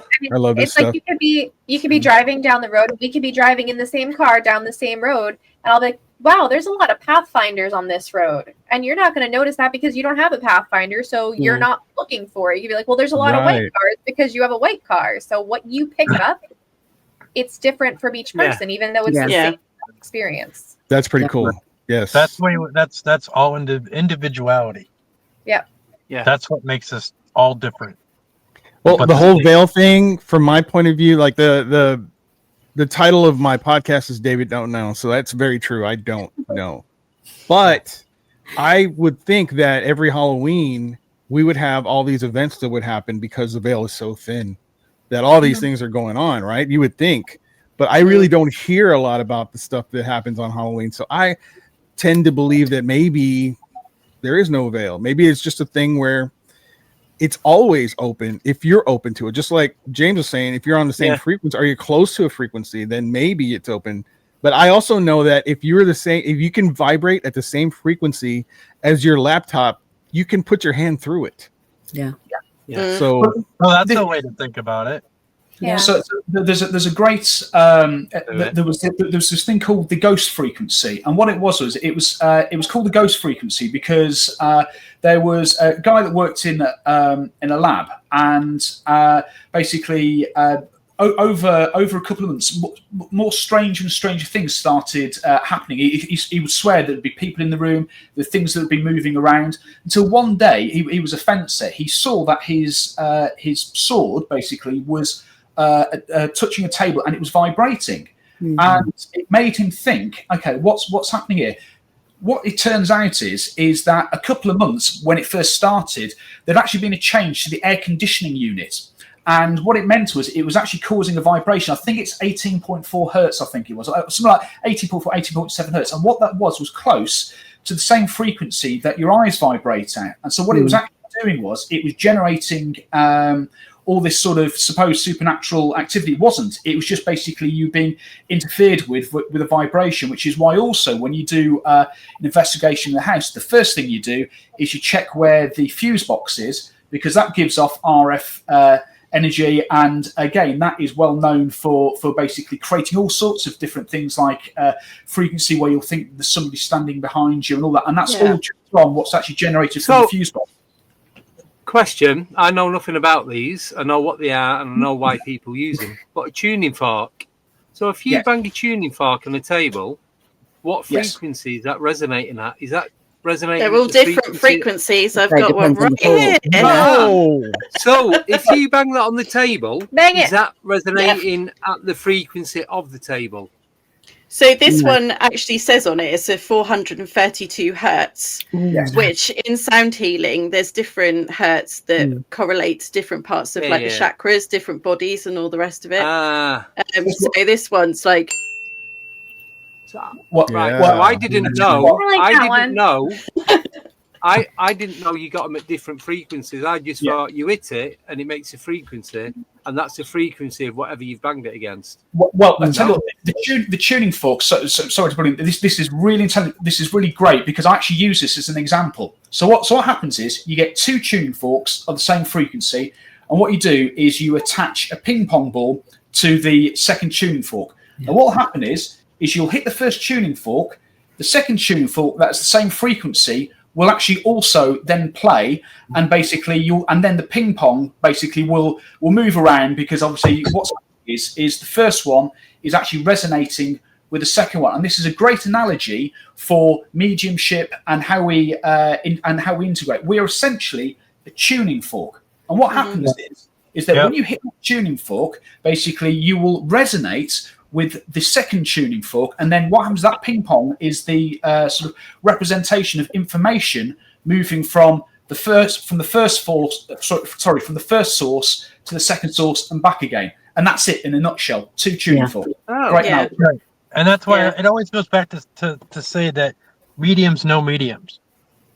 When you walk up to somebody, that resonates, that frequency resonates, and that other person who is a medium, you automatically know that person is gifted. And that's why we have to close ourselves off so much, is because we are like walking beacons. Like if I walked into a hospital if I didn't like close myself off before I went into a hospital, like everything would be going on. I'd be so overwhelmed. Yep. And I don't opening like yourself up to go into an investigation, I have to meditate beforehand to get myself at the frequency to be able to like interact with spirits. Yeah. If I don't do it correctly, I always notice the difference because I won't get anything. I'll hear what everyone else hears, but I won't get my usual things that I usually get. You do. You have to tune in, don't you? You have to put yourself on that wavelength. Yeah. The veil itself on Halloween. I mean, Halloween is the pagan end of the year, isn't it? It's basically, so that's where it comes from. But I've always found going back into less quantum-y subjects on that one, the Halloween to be dead. It is always dead. We don't investigate on Halloween. It is actually a night off. Yeah. And I use it more for respecting the dead. Yeah, I use it to get free candy. Maybe there used to be a veil, and then Hallie took it down. What else did it work for? So now, Andy, we know the truth. Yep. I dress up as a child. That's how I was going to say. So, Andy, is that you at my door again with a sheet over your head? But I find All Saints Day, the next day, more active, to be honest with you, than actual Halloween itself. Mm-hmm. Yes. Oh, well, and remember, don't forget the clocks go back in the UK tomorrow morning, and they go back in the US a week. So you are going to be 4:30 next week, Nicole. Okay. Yeah. So you've got. I always tell people an hour early. I never remember. No, an hour later. So it's a 4-hour gap, not a 5-hour gap. At least we can time that, not like 3 Eye Atlas that's meant to be today, tomorrow, next week, the week after that. Yeah. That keeps changing. Well, it's because it slows down and speeds up. What kind of comment is that, man? Time is irrelevant. It's hiding behind the sun now, apparently. Yeah. Well, before we do this, I actually have to get going, but I want to thank you guys for having me. Oh, it's been lovely. Thank you for coming back on. Thank you for coming on. Yes, indeed. And David, I do want to be on your show, and I want you to be on mine. And same with you, James, and everybody. I mean, if you want to get a hold of me, just send me an email on Facebook, or a Facebook message or whatever, and I'll get you guys on, and we can have this conversation. I do like to talk about frequency a lot, and sweet. I have a couple different What ones. I'll do, I'll keep the messenger chat open, and I'll add Michelle to it. Yeah. Okay. And then we can all communicate that way if you want. Yeah. That would be great. That'd be great, because I would like to talk to all of you guys individually. But I want to thank you for having me on this early morning on a Saturday. Absolute pleasure. And it's been fun. And everybody that wants to check out my YouTube page, you can find me at Studio 6 Media on YouTube. And I want to thank you all guys again. Thanks everybody for listening. Thank you for having me. Thanks, Jay. All right. Thanks, Jay. Bye, Jay. Speak to you soon. Have a good day. See you later. Bye. And on that, we will. You might have to bring that in a little more, because we got 3 topics left. If you want to get through them all, we don't have to get through Break it down. Let's do it. 20 minutes. Wait, Speed rounds, people. Speed rounds.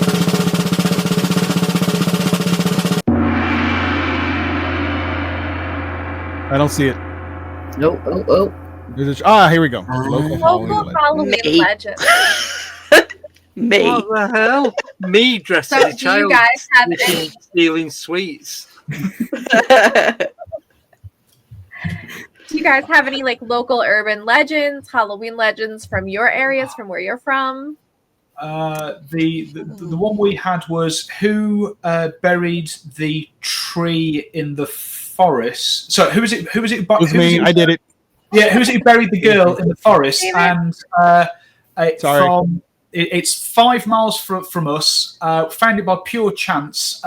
There was a folly, which is basically something. So if you're unaware of folly is, it's something that the local gentry used to just build something so that it would give work to the to the locals. And so near us, there's an obelisk. So it's quite a common thing that people used to do.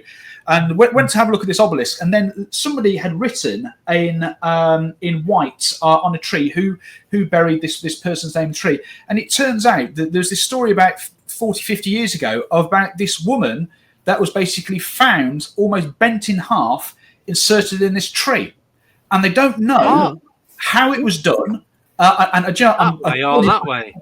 Yeah, well, that's, and I can't remember the lady's name, but that's the local thing. And there's all sorts of different theories about it. But she's like literally inserted in the tree. It's like, is it weird that I want to see a picture?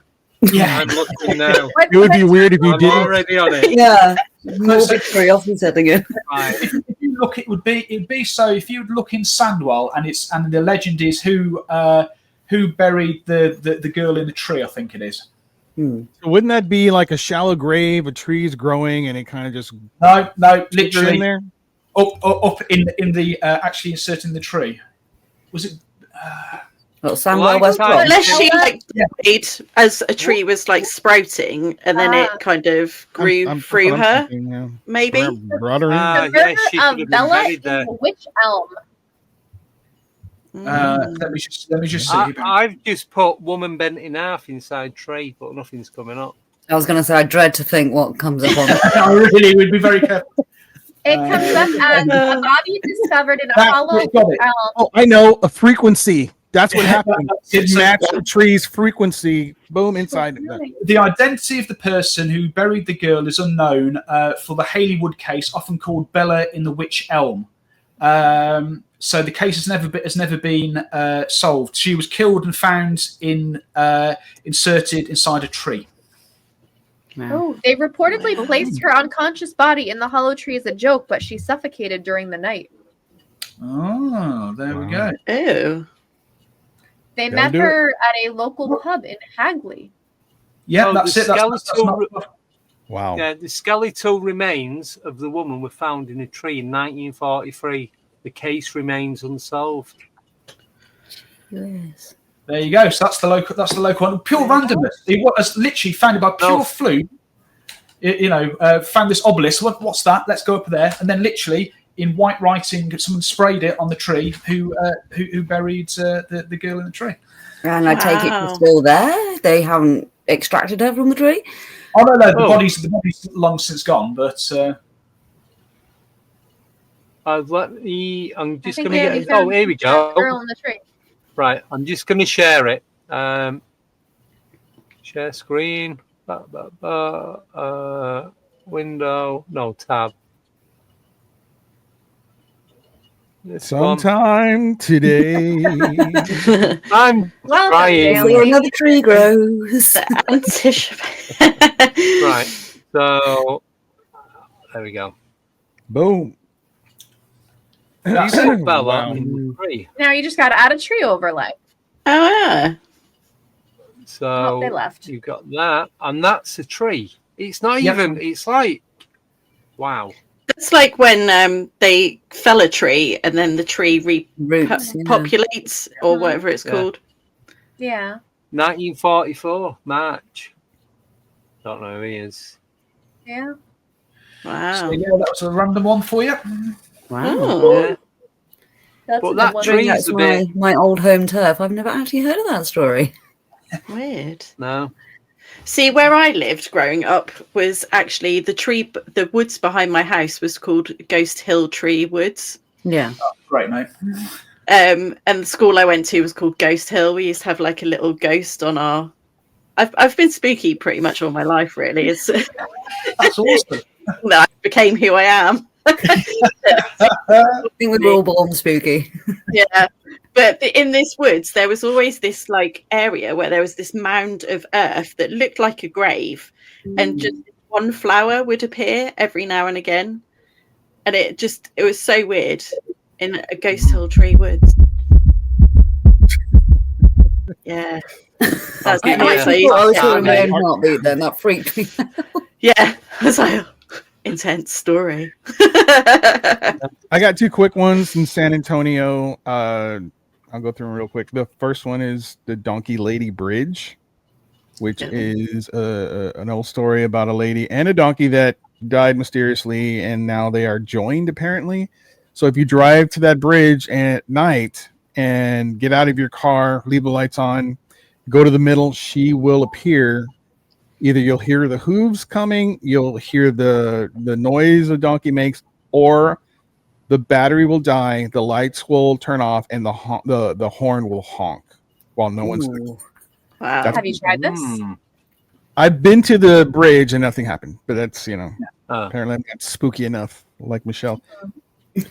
The second one is a really famous story about a bus of children going over train tracks where they got caught. They got, of course, they died because the train hit them. So now, if you go to the track, you park on the track, leave your car in neutral, put some baby powder on the back of your car, the car will mysteriously be pushed off. Yes.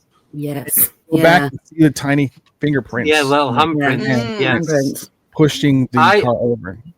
I seen that on Fact or Faked a few years ago. That's it. That's what I saw. They tried to replicate it, and they cannot do it. They just can't do it.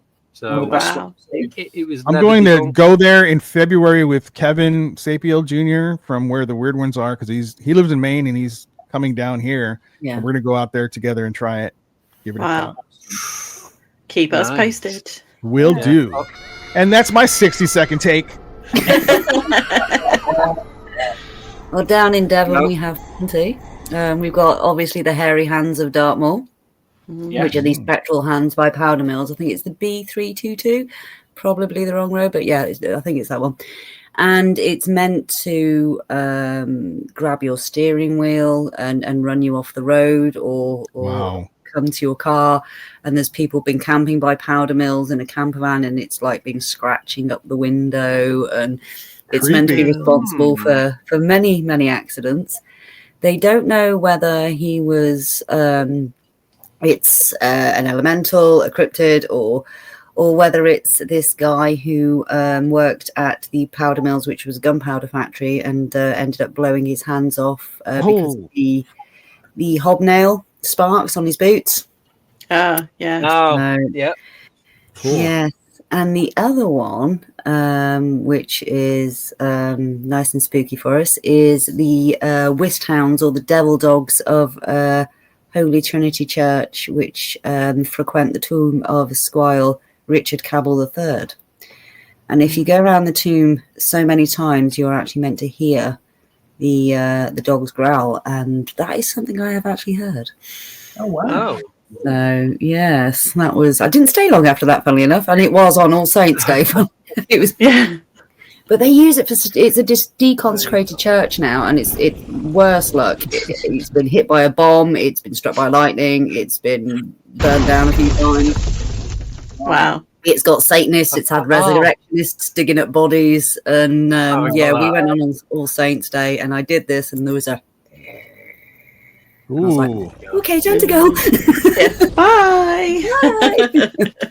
So kind of close to where one of our friends lives, there is Clinton Road in New Jersey, and all kinds of crazy things are said to happen on that road. There's a ghost boy who supposedly drowned in the river, and if you toss him coins, allegedly he'll toss them back to you. Oh, rad.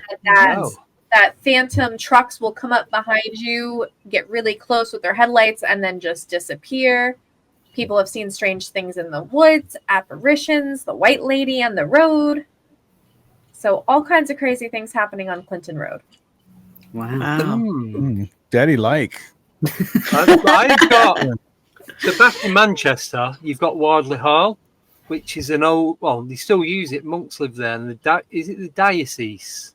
Which is like head of the church. The church and that. He lives there, and there's a screaming skull. Well, there's a skull on the shelf.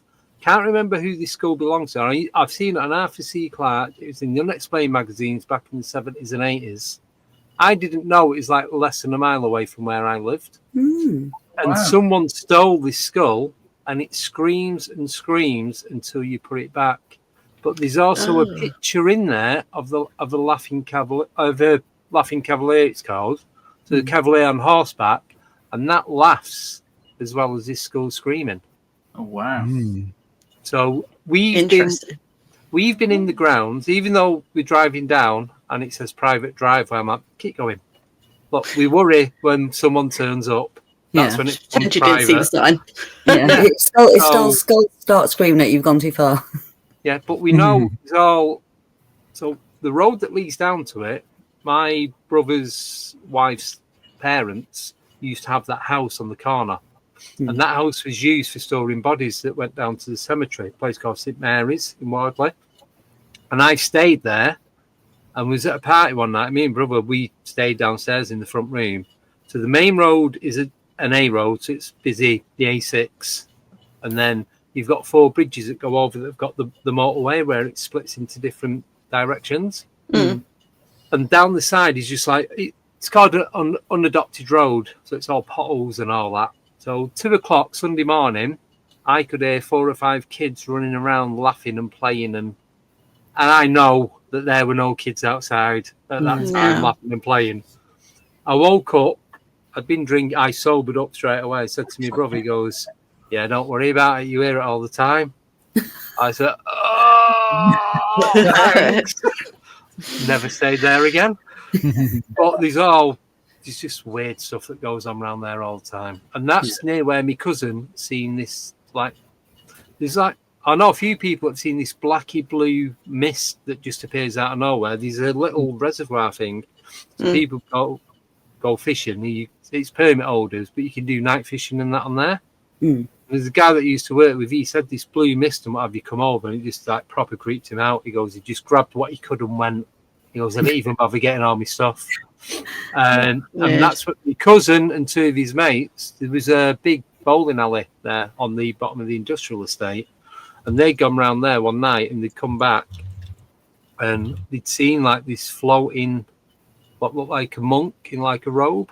And there's these tunnels that go under the place called the East Lancs Road, the A580, and it's all around that area, and all this is within a quarter of a mile. But then further up the road, you've got a golf course where there have been hairy men sightings, like Bigfoot-type creatures, as well as... Yeah, not just some hairy bloke walking around. Random hairy dude walking around. Yeah, if you knew that area, it wouldn't surprise you if there was. But there's been... I've had a UFO sighting around there. There's been like liquid orb sightings. There's all sorts of stuff that goes on in that area. And the weird thing is, it's like a triangle. Oh, yeah. The other honourable mention is Cannock Chase. We've done a number of amazing place. The last 3 Skywatches we've done, we've all had stuff appear. It's been really good, but it's also a cryptid hotspot as well, and there are multiple sightings of when the press got over it, they said, "Oh, werewolf spotted in the Midlands," sort of thing. But there is a lot to be said. In multiple sightings of it, and so it's a place that we want to try and do a 2-day investigation. But what I want to do is just get some really sound base findings first for the area, and then see what we do. Because when we've had stuff appear in the sky, what we've done is done like a little CE5 sort of circle. I've just done a little meditation, which anyone can do, and it's just that. But then we just have some good responses. Yeah, sorry, David's got to go. Got to run, guys. Thank you so much. Bye, David. Bye, David. Good to see you again, my dear. Hi, good to talk to you. Before you go, yes, sir. The gong. It's okay. It's a good gong, so don't worry. Hi. Cheers, buddy. Speak to you soon. Sorry, James. Like Christy. Yeah, but it's like I've been to Cannock loads of times. Been to the German cemetery. Been there day, night. We've been to Slitting Mill, looking for the Slitting Mill troll. All around that area at the back of the pub. I won't give the pub name away. And we've seen orbs with a chatter, like chattering and all that kind of stuff going on. Like really active. Seen nothing. So, right, we have 2 left. Are we going to get them both done? Go on, let's do it. Give it a whirl. Definitely can't make it for 2 because I have another event today. that I have to run to. That I have to be there at 12. He's like, shut off. dropping like in October. I know. We already lost all the Americans. There you go. Classic movie monsters, cryptids. Oh, easy. So we're talking like Creature from the Black Lagoon, werewolves, vampires. American Werewolf in London. Yeah. American Werewolf in London and Van Helsing are the two greatest movies ever made with cryptids. Because Van Helsing, you've got Dr. Jekyll and Mr. Hyde, you got Frankenstein, you got Dracula, you got Dracula's Brides, you've got the werewolf. Well, there's a couple more, I can't think, but yeah, you've got all them in one. In there as well, haven't you? Yeah. Here's the key. Yeah, because that's it. They're trying to get how he works to create Dracula's offspring. So, but yeah, them two movies are just amazing. So the film that also scared me a lot as a kid was, I think it came from the night, I think it was called, and it's one of those films that you rewatch it and it's shocking. And what it is, it's essentially a guy in a gorilla suit. But what you do is you don't get a close up of him, and what you do is what you only see from behind its shoulder, and you see it going towards attacking people, and then you see it walking away.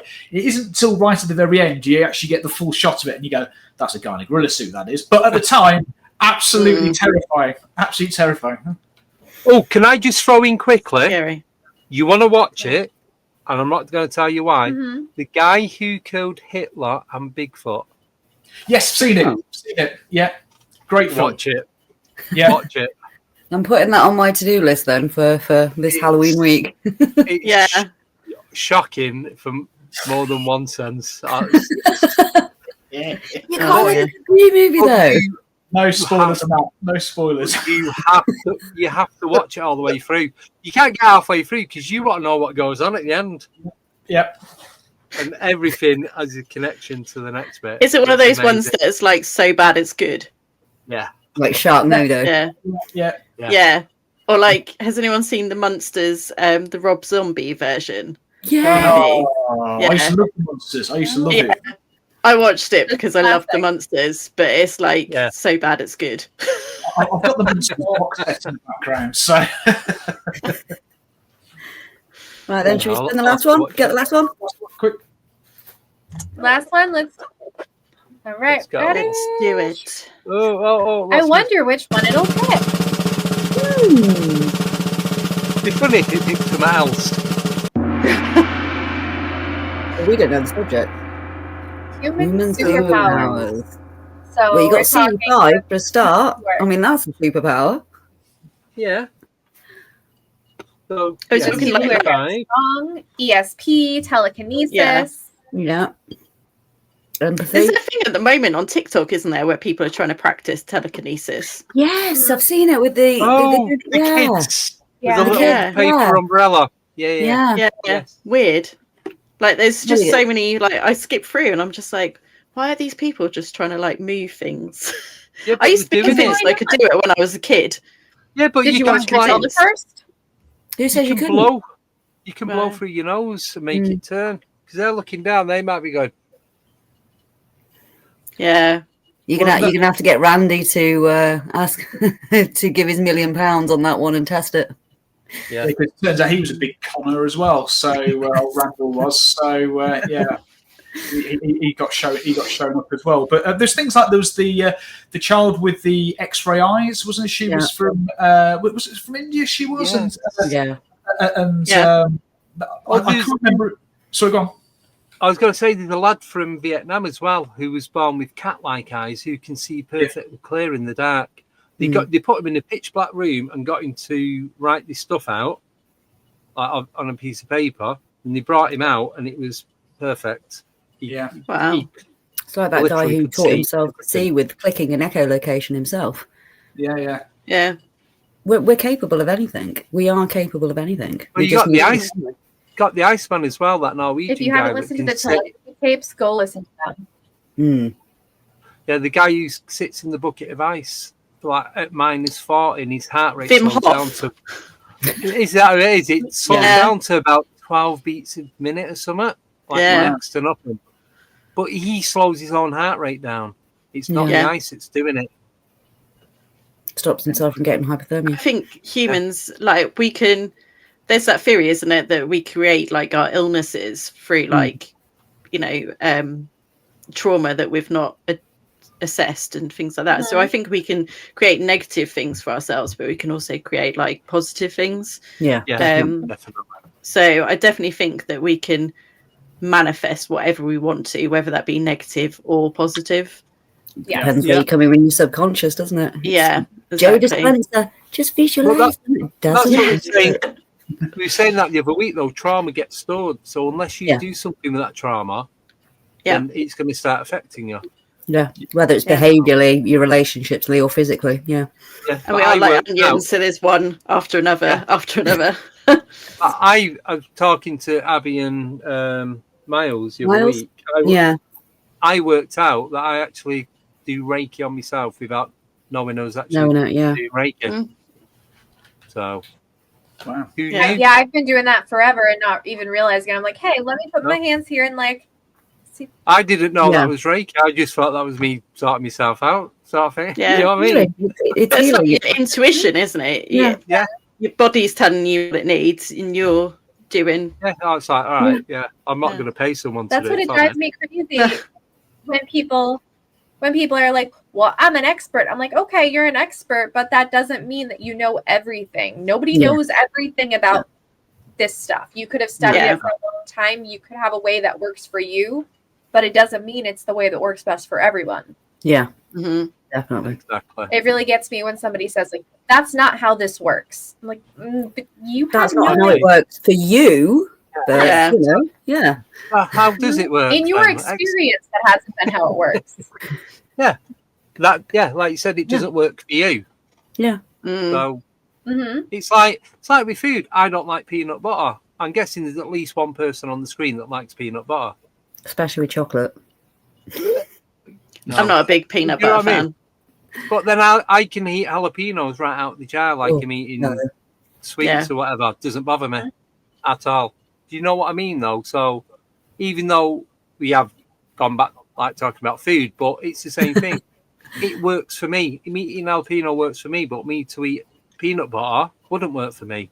But you could also, using your human superpower, teach yourself to like peanut butter, couldn't you? No. If you featured Andy. Hey, if you opened a packet of peanuts 100 yards away from where I was, I'd be like, bleh. So, just not happening. I mean, with fish though, I'm not I can eat certain seafood, but the texture, the smell, the taste. I always say I don't like fishy fish. Yeah. Fishy fish. Yeah, fishy fish. You know, some fish taste right. Here we go. Some fish taste like cod. Tastes a meaty fish. Yeah, the texture. Yeah. Whereas, like, I don't know, halibut or something is like really fishy fish. Like it. No, but I like that. Yeah. No. Yeah, it's more squidgy, a bit like it falls apart more than cod. Cod does fall apart, but it's thinner, so it's like I do not eat it. It depends how thick the batter is, Andy. Yeah. But like, if it smells like really fishy fish, I'm like, just put it back in the ocean, like just let it go, like stay away. Let it be a fishy fish. Yeah. No, still eat it. Love fish. Gross. But we are at the end on that note. We are. Thank you, and everybody. The last American standing. It's been brilliant. Thank you, guys. No, thank you very much, everyone. Yeah, thank you. So Nicole's new name is George Washington. Last American standing. It is what? George Washington. Oh. Was he the last American standing? No, but he was like the first president, wasn't he? So, okay. Was he? Yeah. I'm guessing he General was. Custer's last stand? Yeah, you can be him instead, General Custer. Yeah, there you go. Or General Custer. Okay. Depends. Right. Nicole, I haven't had a chance to co-host with her since we've been doing this. So I know. He's bailing on us. Because Andy says we're not doing Fridays anymore, and then plans and a show every Friday. Every Friday. No. Fridays in October, my busy season. I'll be back. Yeah. I'll be back in November. Well, we've worked out how we're going to do it now anyway, but Fridays are so much better, so much busier.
Goodbye.